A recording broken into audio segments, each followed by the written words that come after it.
Good morning, everybody. Welcome back to the Schwab YouTube coaching channel for our Thursday edition of Trader Talk in today's market. And I'm your host, Kevin Horner, joining you from a sunny Denver, Colorado. On these Thursdays, I am running solo for all of you. Excited, though, to go through a number of the key charts in the market with you this morning. Say hello to my friend Brent Moores there in the chat. He'll monitor and manage things there for us today. Hey, Brent, appreciate you being here, of course. He'll get to comments and questions that I'm unable to address in the flow of the show today, but you are welcome to post for the duration of the segment. We'll go about 45 minutes in total as usual, but plenty to get to today. Got a number of individual stocks having been upgraded, some downgraded positions as well in the retail, food, and drink space, so we'll look at that. And then we have a trade that we put on a couple of weeks ago here in Trader Talk Thursdays that I want to address, where we had a position we established an example trade buying along a level of support and hoping that things were going to continue to run the direction of the trend. So we're going to look at that trade and see if we need to make any adjustments to our existing position. So with that, everybody, please make sure you're following Brent and me on X, Brent Moores, CS, Kevin Horner, CS. In fact, I posted a quick 2-minute video this morning talking about a breakout opportunity that occurred yesterday. If you'd like to check that out, hit up my X profile page there, everybody. And then finally, of course, make sure you're subscribed to the YouTube coaching channel. Let's get to those disclosures for you, everybody. Please remember that our conversation here is exclusively for your information and your education. We do not make recommendations nor endorsements for a specific approach or trading strategy for the marketplace here. Now, today we are going to be covering, of course, technical analysis, or at least we utilize technical analysis as we'll review the various charts in the marketplace. We often say that technical analysis can be a great piece to your overall puzzle, but we discourage you from making decisions exclusively off technicals. And in further, I should just mention, essentially we really like the idea of making your trade decisions off a multitude of factors, regardless of what those might be. It can be a more efficient way to make those decisions when you couple a few data points together as opposed to just one single piece of info. All right, as far as our agenda, everybody, if you've been watching for a while, you know the plan. We'll start with that top-down methodology. We'll look at our major indices, the S&P 500, the NASDAQ 100, the Russell 2000, and the semiconductors. We're going to take a look again at the sector relationships, see how things are moving, and like I mentioned, some key stocks being upgraded and downgraded today, few in the news for various reasons. So let's get down to business, everybody. I'll bring up that S&P 500, and what more can you say about a market that just doesn't want to give back here, everybody? Take a look at the candle we had yesterday. You had a bit of a drawdown intraday, and our morning low coincided with the low we made back here on July 7. And in fact, that low was almost to the number, 62.01 on July 7. Yesterday's low was 62.0159. So yeah, 0.59 was the difference here, everybody. Now, that doesn't mean that that's going to maintain, but it continues to provide us with the reminder that dip buyers are prevalent. They are out, and they are taking opportunities when given the chance. And that move yesterday is a good example of that. You'll notice the 20-day moving average continues to slope upward.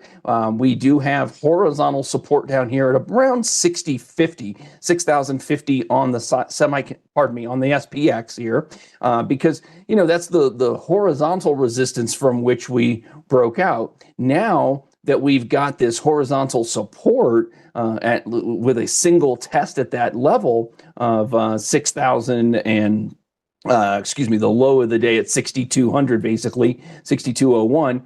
We can call that another layer of short-term support. So we're going to do just that, everybody. I'm going to put in a number there, 6,200, and just to give you just an idea of something to monitor along the way and how some traders might continue to track the trend. Utilizing the tools at your fingertips, using the text tool to document your pricing, or using the text tool to document your thought process can also be kind of helpful for you here, everybody. So don't hesitate to use that text tool.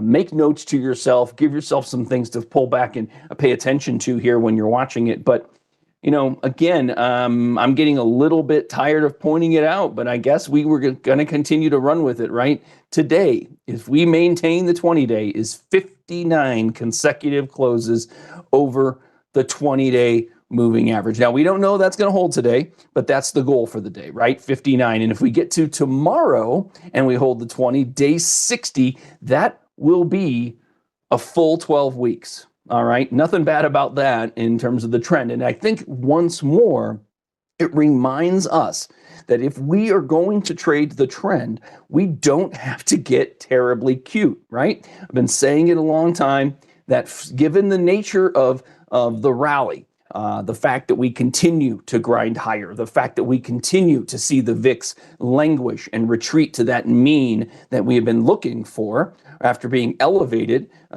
beyond the 20 level now, the fact is that the VIX has just been reverting all the time, right? So with regard to, yeah, absolutely, happy camper, just pay attention to price. We don't need to fight anything. We will let the price dictate our actions. And so for many traders, the fact that we've not closed below the 20-day means they've not had reason to lighten up their positions from a trade or a trade price standpoint.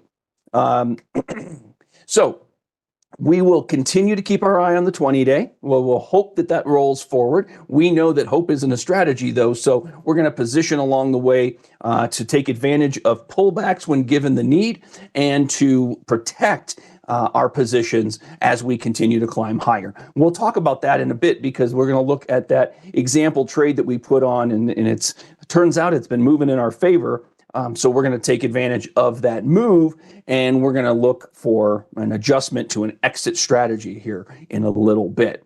Thanks for getting to the details here, Brent. Yeah, absolutely. The orange moving average there is the 20-day, the 50-day in purple, and our 200-day starting to get a little more nice upslope to the 200-day. That's just evidence of the prices continuing to move. So, a lot of traders are going to continue to monitor against the 20-day. We'll see if that plays out. If we do start pushing through 6,300, obviously, you're going to continue to hear more about upside opportunities in the SPX moving forward here. So stick with trend is generally a process that traders want. So until something changes here, everybody, it's more of the same. But if your fortitude about the movement in the market is losing steam, if you're less comfortable, it's okay to position oneself properly so that you are comfortable. So even though we are talking about a 12-week uptrend, don't get mired in the idea that you must maintain those long positions. It's much more important for a trader to be fully comfortable with what their positions on the market. So make sure, regardless of what the market is telling you, that you are comfortable with your exposure. I think that's an important note. Okay, so here we have shifted over to the NDX, everybody, and we're not going to see a whole lot of difference here, are we? We've talked about the consistency in this move with both the major, the SPX and the NDX above this moving average, the 20-day since April 23rd. I'm getting my record here is pretty stout. I continue to say it probably on a daily basis, but the levels continue to be validated along the way. Look at the tail we had there yesterday. Multiple lows here in the last week at that 22,700 approximately, 22,660, and we continue to let that 20-day rise. We have that upsloping 50-day through the 200-day, giving you that so-called golden cross to the upside. A longer-term viewpoint for bullishness, not necessarily immediate bullishness, and yet, I tried to put a little bit of cold water on it when it happened, everybody, because I have seen so many times where a golden cross occurs and the market then gives you the pullback before reasserting the uptrend. Well, that hasn't occurred here, everybody. We got the golden cross and we got a breakout at that point. So that's when we established a new level of horizontal support. right around 22,200. So, again, the 20-day continues to support us along the way here in the NDX. Breaks of the 20 might mean horizontal support comes into play.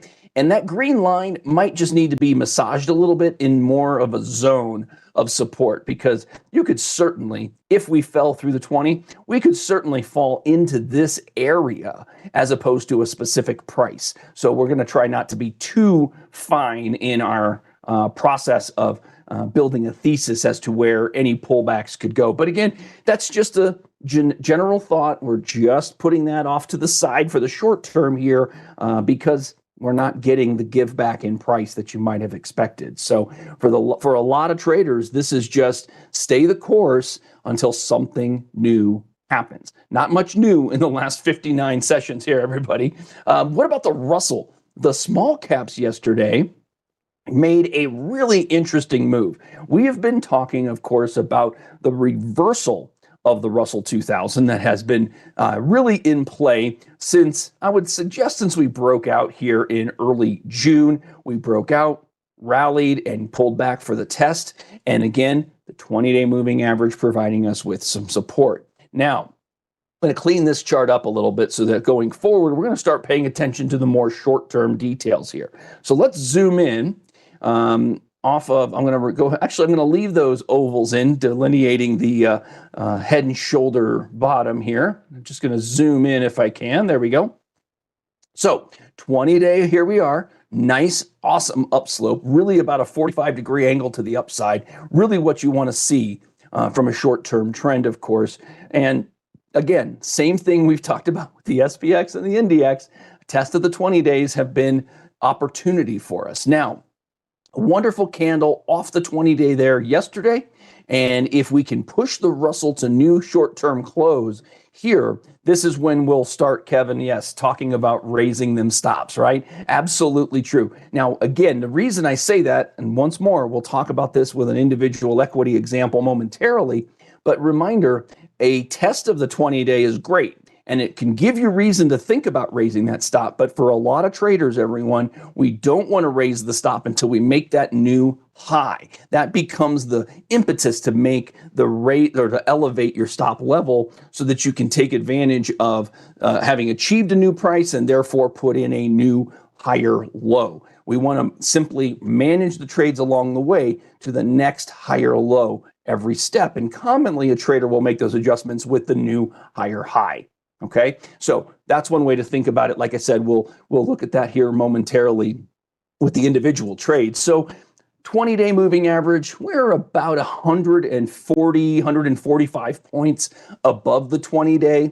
So as always, I have to encourage you to do the math, right? Manage your risk based on what you can give back in the way of finding support. So if that math of 140 plus to the downside just for a successful test of support, if that, I said 140, really, I'm sorry, everybody, I meant to say 43 points. If you look at that 43-point discrepancy and say, I don't want to give that up to be proven right or wrong at the 20-day, then some traders would start to piece a little bit off here as we just continue to push. Again, it's all about understanding how much of your position is at risk. If you pulled back to a major area of support, you don't have to fight along the way. Just start having some basic plans that you want to follow when the trend reasserts or the trend makes a new high for you. I really like that comment, Kevin. I'm a big fan of Pixar myself. In fact, just this past week, I had watched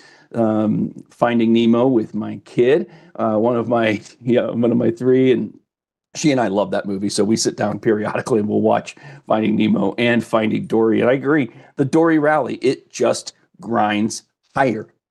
We've said before, if you are uncomfortable or feeling as though the market doesn't have reason to go higher, well, you know what? The market is discounting everything we know. The market is doing what it's going to do regardless of the level of fear and concern in the marketplace here at this time, right? Everything that is keeping you from being invested in this rally is the type of thing that is going to push the market up. And what I mean by that is not to tell you that we know the market's going higher, everybody, but rather we know that a bull market will climb a wall of worry. What that implies and tells us is that all of those narrative and fear-based concepts are going to not necessarily come into play immediately, right? As traders, it is that contrarian view, the fact that we have people uncomfortable with the rally can frequently lead the rally to continue. If we don't have the buy-in from the majority of traders, well, unfortunately, that means they're waiting for something. They're waiting for something big. They want a pullback in the market. And guess what? Every chance in the last 3 months we've had for any type of pullback deeper than the 20-day moving average has just been denied by the bulls. They just keep stepping into every pullback and buying in the trend. So try not to fight against what we are seeing here, everybody, is ultimately what I'm getting at. Okay, let's move off of the Russell here. Let's look at our semis. The semis have been rocking, of course. We got another great candle there yesterday with this lovely tail once more. Horizontal support, lows of the last 5 to 7 sessions, a beautifully rising 20-day moving average once more. What else is there to say, everybody? Not sure we want to step in front of that one either, right? Yeah, BJ, they just keep going. Look at the trend here. We could do a manually drawn trend line like so from the low, catch all of this. I mean, if we wanted to catch that low from just yesterday, you can draw the channel like this, right? I could even duplicate the line to create my channel. And, you know, it's got a little bit of a more aggressive, in fact, actually, let's do it like this.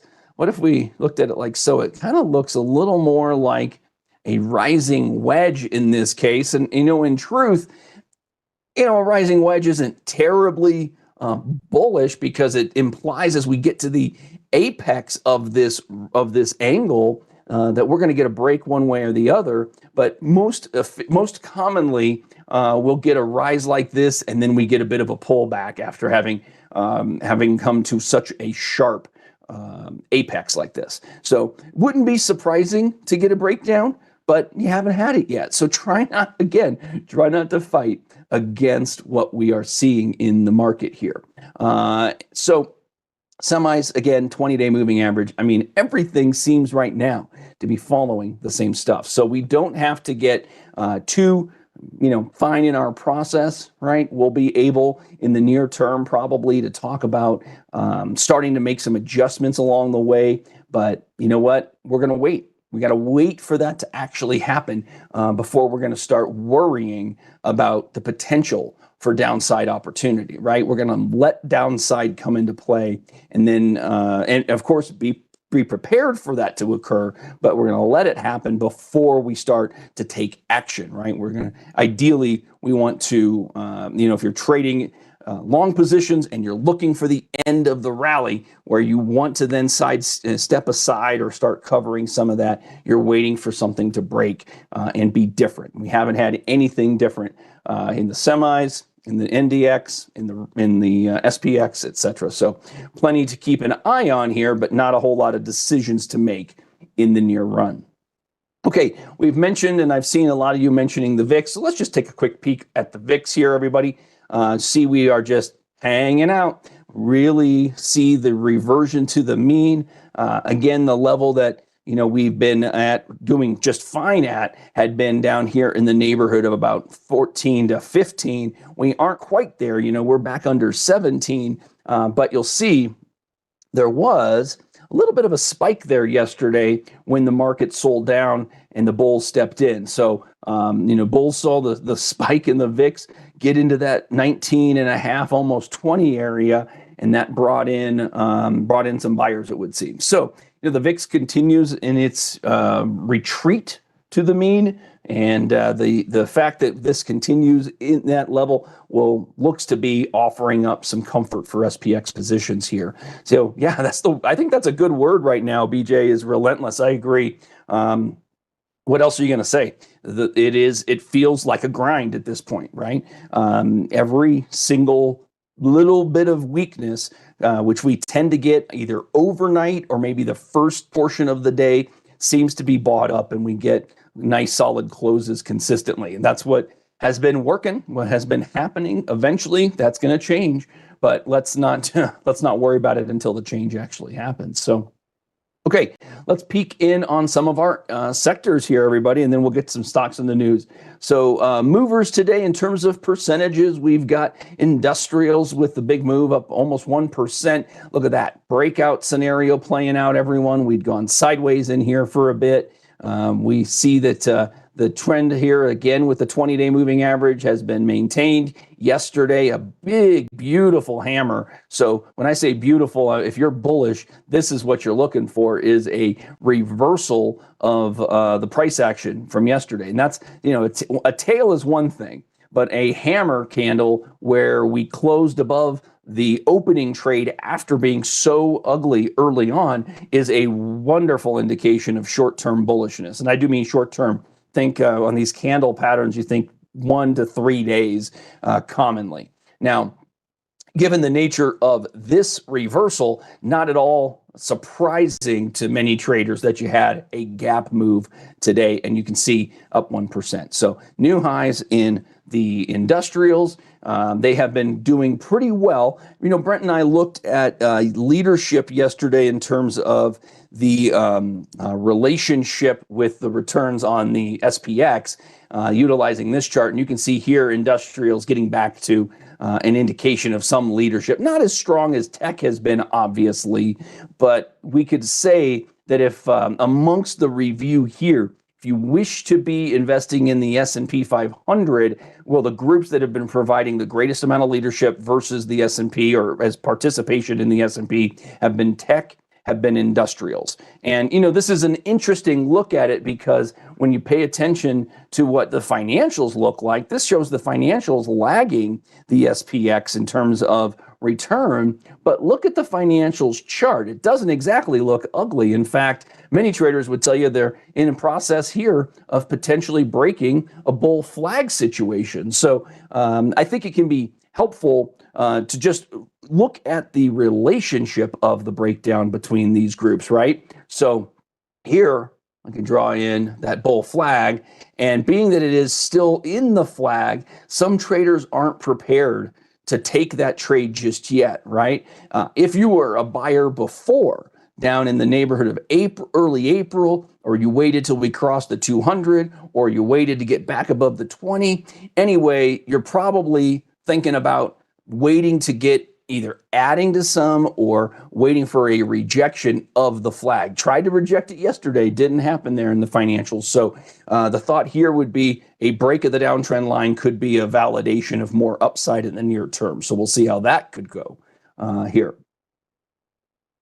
All right, what else? Oh yeah, we're going to talk about that one, guys. Don't you worry, I saw that headline. Let's see, one more. Well, they're getting a little bit of a pullback there in healthcare. Boy, healthcare just cannot get out of its own way, can it, everybody? Look at this. Just continues to languish. Pulling down further. We're now below the 20 and 50 again. Not able to get a foothold here much at all. So this is growing frustrating for healthcare traders, that's for sure. Not exactly a great look in terms of the trend. Got to probably see traders want to, I imagine many traders want this to be the level we get back above. So basically 1,600 on this group, the healthcare space. This needs to really get itself back in gear. This has been kind of languishing here for a bit. And I know some of the administration commentary toward healthcare just not ideal, obviously, and certainly not yet the time for healthcare, it would seem, right?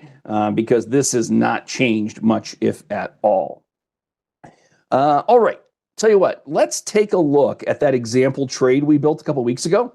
I'm going to jump back to my monitor page, and we are going to look at RTX. So we've got a position in RTX. So let's take a look at the trade. We're up a couple $100, and let's not only look at the trade, but let's see what led us to taking the position. So I'm going to add in on my settings. I'm going to show trades, and this is going to give us the detail. So I'll zoom in here.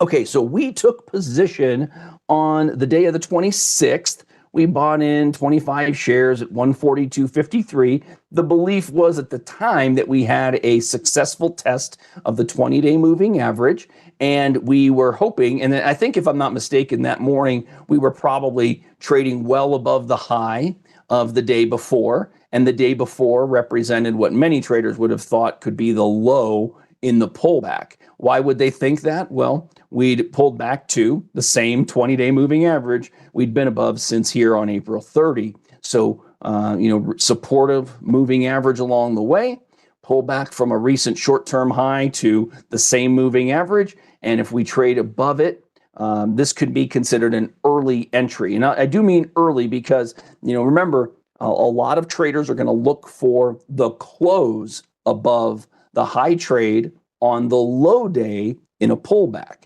right? We use the acronym CAHOLD, CAHOLD, close above the high of the low day. Well, some traders are more aggressive and they get going on a trade above the high of the low day. Unfortunately, that does leave you open to more risk, right? There's no guarantee that a trade above the high of the low day is going to result in a close above the high of the low day. But some traders might have just been patient and waited for the next day when you got that huge, beautiful green candle, and that would have been a validation, if you will. But regardless, we got in here at 142.53. The position has continued to move. What we want to do now that we have moved through to new highs, we could take advantage of those of that move and get an exit order in here. Now, we can utilize the 20-day moving average because we know that a break of the 20-day would be something different versus the trend here, right? So we could go with that. The question as a trader is how much of our profit situation are we willing to give back? We're up about 9 points. It's not terrible. It's not a tremendous runner, right? And I only have 25 shares, but maybe the trader out there has a bigger position and wants to manage their risk a little more tightly. You definitely have some alternative options. So we can go to the level right beneath the 20-day. We can incorporate average true range below the 20-day. Which would give us a little bit more wiggle room potentially on any pullback so that we could manage a candle like this one where we are below the 20-day with a little bit of conviction on an intraday basis, but we close above the 20-day. Remember, it's important to it can be important to protect ourselves along the way utilizing stop orders, but it is not uncommon for an intraday price level to get below a supporting dynamic moving average like the 20-day here. That can happen. And so incorporating something like ATR, average true range, can possibly keep the trader in the position a little bit longer. So let me just take a quick look. I'm going to put the ATR on my chart. And just for the heck of it, let's look at this day in particular. Our low this day was 142.98. And on this same day, let me see if it's going to show me. Yep, there we go. So 144.16 is the 20-day on this day, and our low is 142.98. So that's a difference of only $1.18. But down below, everybody, our ATR, our average true range of the prior 14 sessions on the day we tested the 20-day here, that was 277. So as an example, a trader might have placed a stop order approximately $2.77, or maybe rounding up to $3 as a more comfortable figure, below the 20-day moving average. So if we went with $3 below the 20-day at 144.16, that means our exit strategy, our stop order, would be at 141.16, okay? And we did not get down that low on this day, so we would have stayed in our trade, okay? Now we can apply the same to our process right now. The ATR is now $2.43, okay? And our 20-day moving average right now is 145.97. So if we take that and look, now we could put in theory, a stop at 143.54. which would be a decent violation, a pretty solid intraday violation of the 20-day moving average. So that could keep the trader in the trade a little longer. It would allow the trader perhaps to manage that intraday price fluctuation, right? So they could possibly stay with their position a little longer. So we're going to actually do that. We're going to place an exit order beneath the 20-day by the amount of the ATR in an effort to try and maintain this trend as long as possible. And then if we can get the run continuing, guess what? We'll look at it again in a week or two, and we'll raise that stop once more if we have not been stopped out. So let me just highlight the easiest way that you might find to go about placing this order. I'm going to jump back to the monitor tab, and I'm just going to right click in the banner here, create closing order with stop. Okay. And then it's going to populate down below, and I just need to put in the price. So we're going to go again with 143 and 54 cents. Now, a couple things.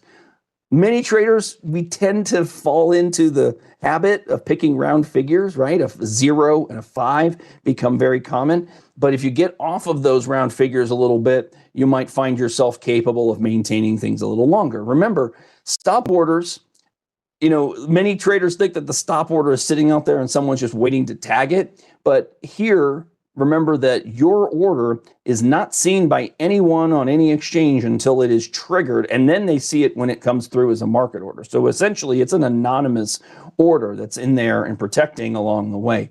Additionally, I need to remind you that when we place a stop order, that we have gap risk to be aware of, meaning we can get triggered and could get sold because we have a market order to sell at a much lower price. Commonly, this won't happen in a traditional market session of the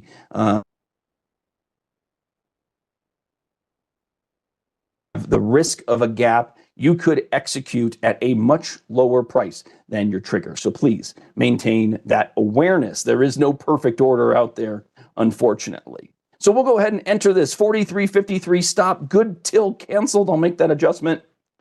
And we are now working to protect a little bit of profit. Oh, do I already have an exit order on that position? Let me go back. What does this say? Sell, let's see. Why was that rejected? Okay, okay, so it is telling me I have an order in it. Let me go back here. I apologize, everybody. Let's go back to RTX. Here we go. And let me just put my order details, and some of you might be encouraged to apply this, by the way. Just put a check mark in your orders box so we see it. Yeah, I already have that stop in. So what do I need to do? I'm just going to cancel, replace it by right-clicking on it. And now I'm going to put that back up a few bucks, right? 143.53. Let's do that. Good till canceled. There we go. So we've just adjusted our stop. And now we've pushed that up a little bit. So hopefully that's one that continues to run for us, everybody. But in more than anything else, wanted to make sure we discussed management of that trade since it has moved in our favor, has moved to new highs. So we'll take advantage of that opportunity. All right. What's going on here in the chat? Lots of good stuff. So Brent, looking like you're managing everything wonderful there. Thank you, Brent. Let's get to some stocks in the news for you this morning, everybody. Let's talk about a couple of downgrades first. Let's bring up Starbucks. So Starbucks got downgraded at Jefferies, downgraded to underperform, had been at hold, and the new unchanged, or I should say, excuse me, an unchanged price target at $76. Not great in this sense. We got a rejection at the 200-day moving average here just in the last week or two. So this zone continues to look like some resistance for Starbucks here.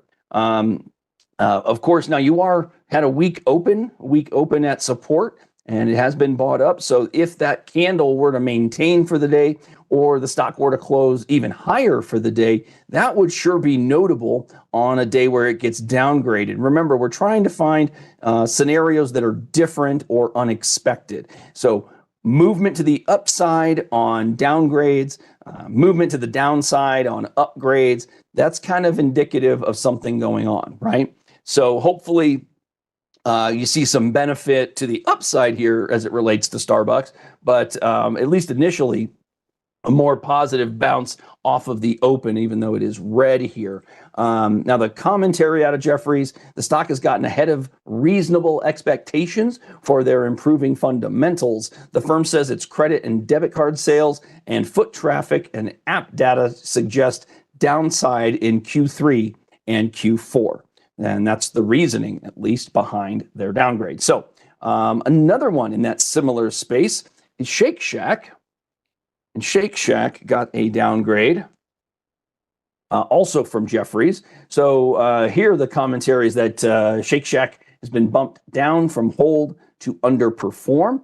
Target here is 120, which has been raised from 100. The firm says that optimism around the company's near-term same-store sales recovery is more than reflected in the stock's current price, given the rally we have seen. Notable here, everybody, off of those April lows, the rally to the peak was about 100%, almost 96% from trough to peak. So that stands out to a lot of people, everyone. So while Shake Shack has tangible drivers, including their menu innovation that brings visibility, their promotional environment, but high expectations and valuation warrant the downgrade, according to Jefferies. So that's why you're hearing from Jefferies today on both Starbucks and Shake Shack. Yeah, I'll tell you, Joshua, excuse me, as an individual whose family really enjoys Starbucks, I agree. Starbucks is expensive, and quality-wise, I would say it's changed a bit over the years, but that's anecdotal. We all have our preferences. As long as I'm getting my cold brew, I'm generally in an okay mood. I'm not terribly concerned about where it comes from, but I've noted that a lot of my family have preferences, and unfortunate for me, it is Starbucks. All right. How about some recent news, very recent news, in fact. There's been an agreement on a couple of companies. Let's look at Lucid, everybody. I'm going to pull up live news here because Lucid has filed a preliminary statement for a reverse stock split, which is going to impact the price of the stock, of course.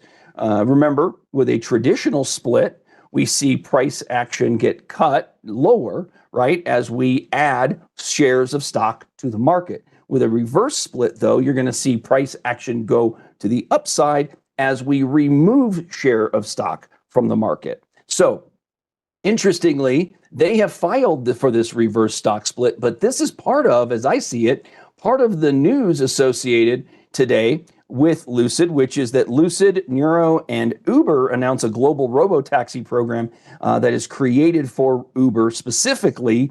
And what I understand it means here is that we're looking at a deployment of 20,000 or more Lucid vehicles that are equipped with the Nuro driver. Now, I don't have all the data to that extent as to what that means, what that implies, etc. But I wanted to bring the story because you can see the stock, Lucid at least, moving dramatically today, up 32% on this notification. That's a pretty decent indication, short term, of a shift that could be happening in the longer term window of time. Now, Lucid has been languishing and struggling for some window. As you can see, the downtrend is fairly obvious and substantial. So this is not a reminder of needing to take advantage of an opportunity, but maybe this makes it to a watch list for some traders based on a shift or a potential shift in opportunity as it relates to Lucid. Now, let's just quickly, since we are talking about it, let's peek in on Uber while we're here, and they're part of this story. So Uber's been in a pretty good uptrend here off of what many would have called a double or triple bottom back here in early April.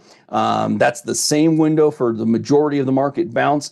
Notice here, everybody, periods where users of the trade, users of the moving averages that I've got on the chart, the 20, the 50, the 200, this again, I want to just chat briefly about management of a trade and what traders might consider along the way. When using a combination of a 20 and a 50-day moving average, some traders will stay with full position along the way while the 20 is maintained. And then the violation or close below the 20 here meant that, hey, there could be something changing, right? And that was a pretty significant candle. Now, more important is the reminder that what was supportive along the way became resistance thereafter. And so we failed at resistance there. And then notice down here, as we went lower to test possible support at the 50-day, look what also came into play there, everybody. Horizontal levels that were previously maintained. So you have a couple of confluence points. Horizontal support here. So from a case study standpoint, I feel like this offers up some pretty good insight, right? Horizontal support, 50-day moving average. Intermediate term becomes more important than the short 20-day. And then traders saw we gapped above the 20-day, and that became the heads up. Everything's cool. We can see if we can rally, right? Remember, if you were the trader saying, I'm waiting for a break of this downtrend line to be long, well, then you would have started in with this candle here, right? Some traders would have gotten going on a full position. That was pretty aggressive. Other traders would have started with maybe half or 25%. Now what are we getting? But a pullback potentially to the 50-day moving average. Now, what's our takeaway about a pullback to the 50-day here? Well, if it stopped, if the selling stopped at the 50, it would still represent a higher low, right? Because in the trend, the last higher low was right here. And if this is here, if we make another higher low right here, if the selling stops at the 50-day, well, then that becomes an entry opportunity for traders new to the trade, or the trader who bought here and says, aha, I got the breakout. Now we got the throwback to support. With the throwback and confirmation of support, some traders would say, now I can put on the second half of my trade or the second portion of the trade that I want in Uber. So this is kind of notable. We'll continue to watch this one for you, of course, as the headlines move, but wanted to make sure we chatted about it today as well. How about a couple of upgrades, everyone? DBS Bank upgrading some additional banks. So just quick hit on Citigroup, which was upgraded to buy from hold, put a $100 price target on it. That's about a 10% pop from here. Looks like it's in the midst of a bull flag. Of course, not out of the question or not out of the common viewpoint, right? We frequently will get bull flags in a new uptrend, and bull flags in a new uptrend are often followed by more bull flags. And so here was a bull flag, and now you're in the midst of creating one right now. That's a quick one, perhaps. If it busts that quick downtrend line from the peak of 3 days ago, this one could certainly see a run as an opportunity to do that, of course. But, again, we don't know if that's going to occur, but we have to set some ideas so that we can take advantage of opportunities when they come, right? So there's an upgrade on Citi today, and another one that they upgraded at DBS Bank is Wells Fargo. Wells Fargo to buy from hold with an $88 target on that. Again, a breakout and throwback here. You had a test at the 20-day and you're back above it right now. Again, some traders are going to wait a little bit patiently because they want to see, can we get that close over the high of our low day? The low day in the pullback was this one here, right? That's when we made our low trade. So for some traders, we're going to need to trade through here before they can comfortably take position. Okay, so that's one way to give thought to how you might manage, how some traders might choose to manage that level, right around 81 there on Wells Fargo. Okay, and then one more for you, and that's going to be Mondelez. So Mondelez got an upgrade from Jefferies today to buy from hold. New target here at 78. That's up from 66. Now, at Jefferies conference, the company spoke of a strong Easter and share gains in key markets. The firm says that Europe's channel data support this claim. And while U.S. retail data indicates a pressured consumer, Mondelez's dynamics in Europe, improving execution, and finally, to those of us who have a love of chocolate, easing cocoa prices, position the company for earnings upside in 2026 and beyond, according to the Jefferies analyst note. So wanted to give that one to you as well. Again, that target on this one is 88. And I'll remind you once more, we know price targets are never a guarantee to be achieved. That said, the price levels from which we have retreated recently at around 70, and the range that we've had as a bottom down here over the last couple of months, basically over the last 6 months almost, 63 to 70, imply on a breakout of the range, stock could make a $7 move to the upside over a similar time frame. All right. So that can give a breakout trader something for consideration, as could the break of the downtrend with today's gap. Now, not everybody's going to be ready to play the break of the downtrend, and I would understand that, but monitoring the breakout opportunity there, since it's so close at 69.70 or so, that gives traders something for consideration. So hopefully that's what we've done today, everyone, is give you some ideas for consideration as it relates to some of these headline opportunities we've come across. I'll thank you all for being here today. Thank my man Brent Moores for managing the chat for us as always. But I'm happy to have you all here today. Thanks for joining. Make sure you're following us on X, Brent Moores CS and Kevin Horner CS. Hit that thumbs up button for me down below. We're going to get this one into the archives as quickly as we can. That'll help us out on the replay. And check out that video I posted on yesterday's move in Rigetti. Pretty interesting look at taking your daily chart into the intra-period chart and working on a range day when the stock really moved. So hopefully you might find there's some benefit there. Now, with that, I'll let you all go. Have a fantastic Thursday, everybody. I'll catch up with you again real soon.